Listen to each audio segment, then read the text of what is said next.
昨晚他们和几个师兄弟闹着玩，便将魏无羡给他们的东西打开了看。结果打开的时候，只见白光一闪，就什么都没有了。几人在屋子里找了半天也没找到什么，就觉得魏无羡只是想逗他们一下。谁知到了后半夜，那不知是什么的东西又出来了，并没有闹得鸡飞狗跳，只是各种变换形态，扰得人无法睡觉。蓝景怡胆子又小一些，他就变成各种他怕的东西唬人。本以为只是他们两个这样，后来发现当晚和他们在一起的同伴都被闹得无法休息，直到天色开始微微发亮，那小东西才咻的一声闪着欢快的白光消失了。他们以为事情这就结束了，结果早晨起来就发现眼睛周围多了一圈浓似墨的黑，站得离他们远的人看不见，一走近就非常明显，还怎么也弄不掉。好在没再连累到他们的伙伴，最后出了这种状况的只有他们两人。魏前辈，这个东西今天之内真的不能去掉吗？一直默默站在一旁的蓝丝追问道。不能。魏无羡听完蓝景怡描述自己的遭遇，笑得眼睛都闪起了水光，听到蓝丝追的问话，便又起了逗弄人的心思。果然他这话一出，两个少年脸上顿时一片精彩纷呈。魏婴、蓝忘机在一旁看魏无羡乐了半天，终于出声阻止。魏无羡也知道要适可而止，听到这声终于不再继续，却还是忍不住满面的笑意，说道：好了，不逗你们了，回去找厨房要点锅底灰，掺着淘米水擦一擦就没了。终于听到解决办法，两个少年脸上才又多了些笑意，对视一眼，这才正正经经的又重新给他拜了次年。魏无羡笑说：既然给拜了年，收了祝福就要给你们礼物。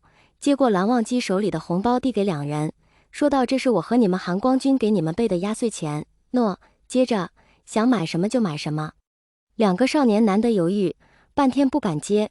魏无羡看了又止不住地笑起来，弄得蓝丝追和蓝景怡愈发怀疑，却又不敢就这么走了。最后蓝忘机看不下去，又从魏无羡手里拿过来亲自递给他们，才让两人放心的收下了。新年将至，纵使如蓝家这种清规戒律要求甚多的家族，也会放松下来庆祝一番的。是以平日里清雅至极的蓝家仙府，也沾上了艳红的喜色。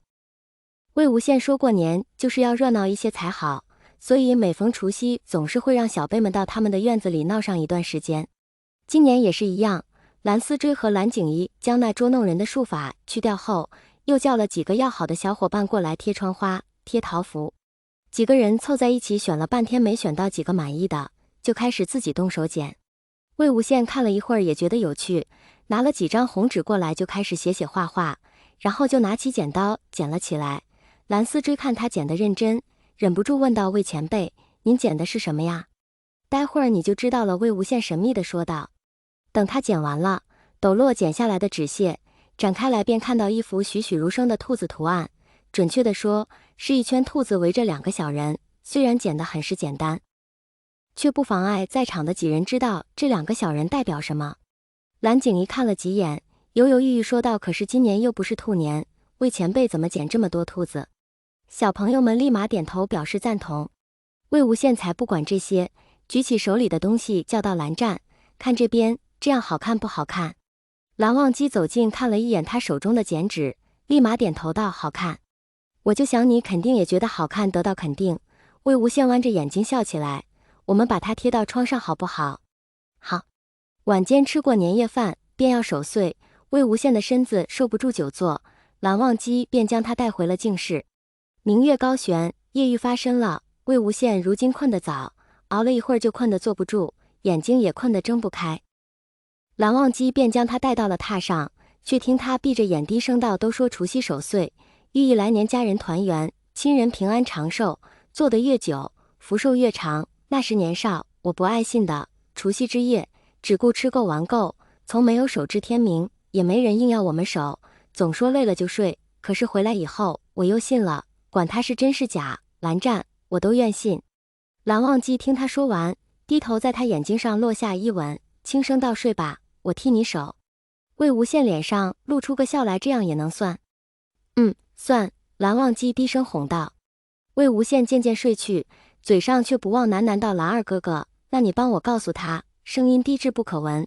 再看时，床上那人已经睡了过去。蓝忘机低声答：会的。